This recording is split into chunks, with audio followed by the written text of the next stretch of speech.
I'm Amy from Doodle Dog Designs, and today I'm going to show you how to make these antique looking primitive canning jars. Let's get started. For this project you're going to need some glass jars. I just went into our recycling bin and I dug a few out and I removed the labels, and I didn't worry about the sticky part here because I'm going to cover that up with a label later. You're going to need some brown craft paint, some jute, some tacky glue, some cheesecloth, instant coffee,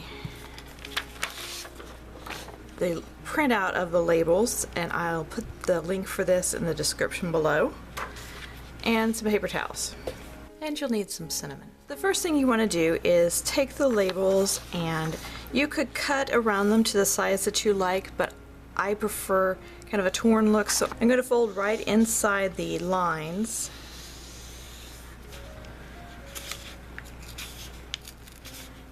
And carefully tear along the fold.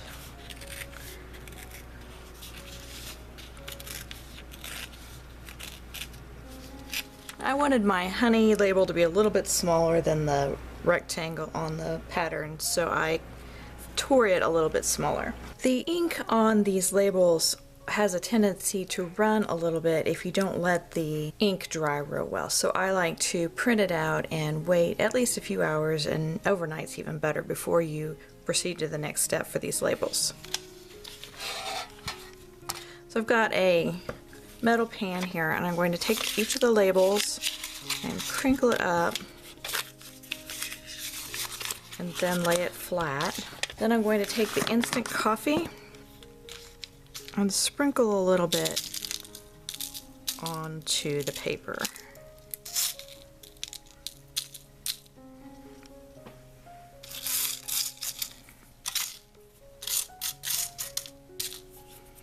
And then I've got some more instant coffee that I made into coffee here. It's still hot, and I'm going to just take it by the spoonful and just kind of dribble it over the paper.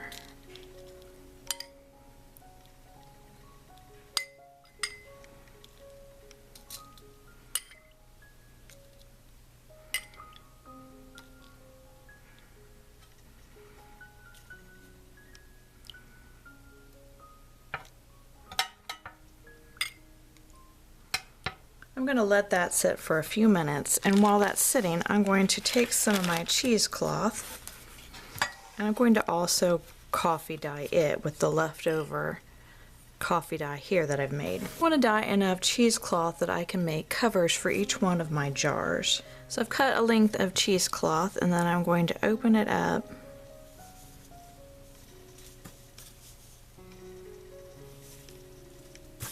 and I'm going to dip it into the coffee dye here.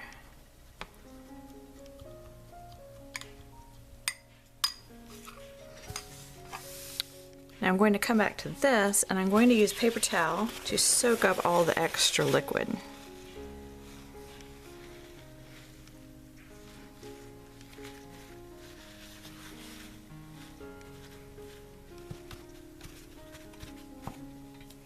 Then I'm going to set those aside and let them dry. And I'll take this out and squeeze the extra coffee out.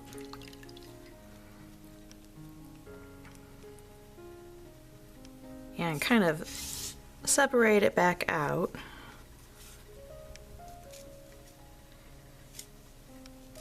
And then set it aside to dry also. So my labels are for apple butter, honey, and molasses. The next step is to paint the inside of the jars. So I'm going to use this darker brown here for the molasses and the apple butter, and it is Folk Art Cocoa Bean. And I'm going to use this lighter brown, which is Anita's Earth Brown, for the honey. I think I'll make this one the molasses. So I'm just going to take some of the paint and pour some in there, and then just kind of roll the jar around.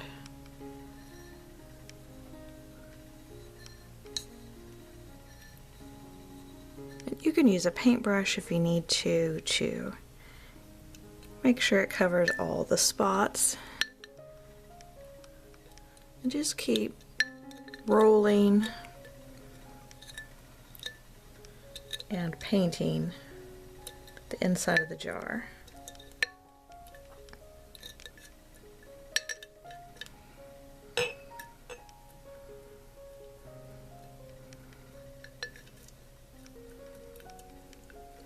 If you have too much paint at the end, you can pour it back out into your paint container. Just look over the outside of the jar and make sure it looks like it's all covered. And then you want to set that aside to dry.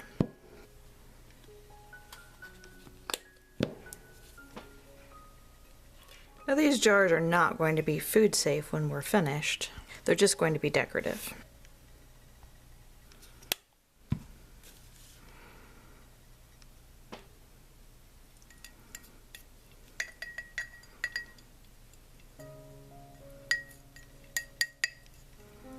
Now I'm going to let the jars and the labels dry.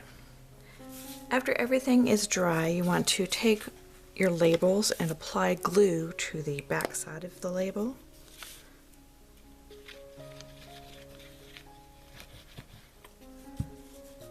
I like to use a popsicle stick or a toothpick or something to spread the glue out.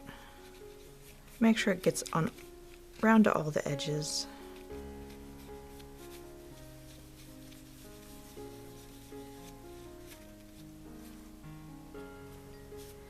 And then place that on the jar. Make sure if you had a sticky spot from the previous label that you cover that up.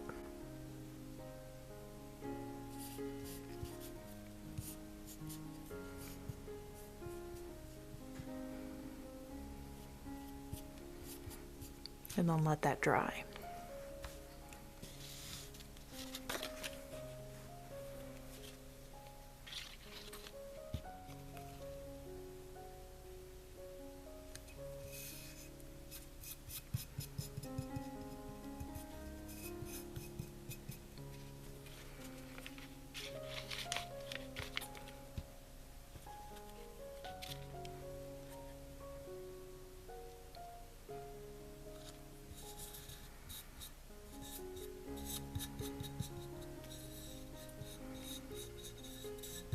Then I'm going to take a piece of the cheesecloth. This is about 13 by 8. I'm going to fold it in half.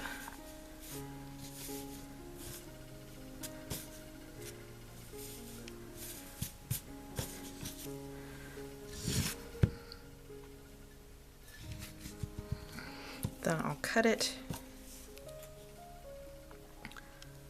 to make 2 pieces. And then I'm going to put the pieces over the top and kind of stagger them so the corners are in different locations. And then I'm going to take a piece of jute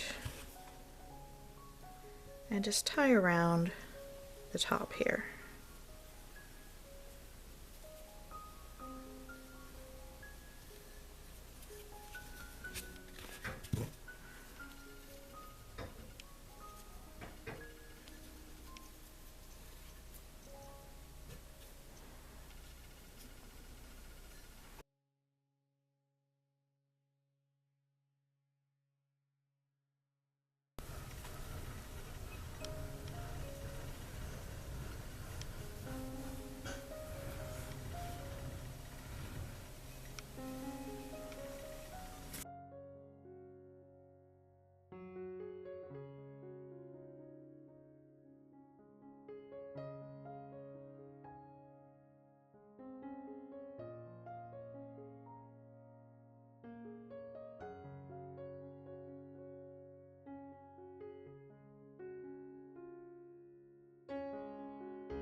Now I feel like these could still use just a little bit more grunge. The glass all the way around just looks too shiny.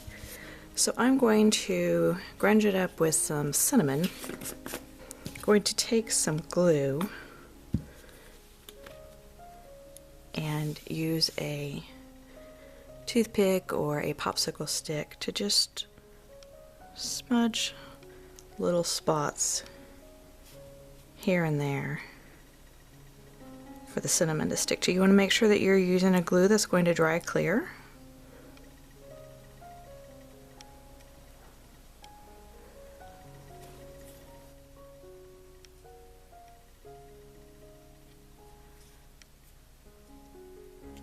I'm going to sprinkle the cinnamon over a piece of paper so I can reuse the cinnamon, the extra cinnamon that falls.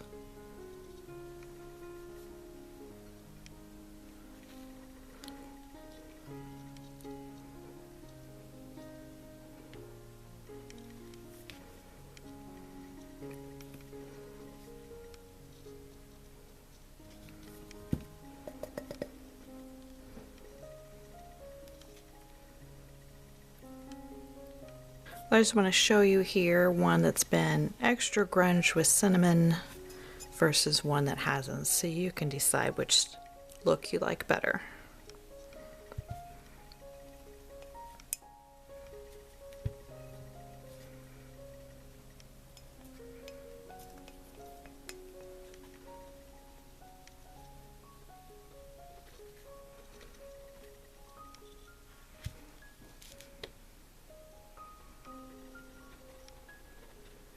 Once you get them all grunge, you just want to set them aside to dry. The cinnamon will flake off. If that bothers you, you can finish it off by using a matte spray sealer. Be sure to click the like button and subscribe below. I'll see you next time. Bye.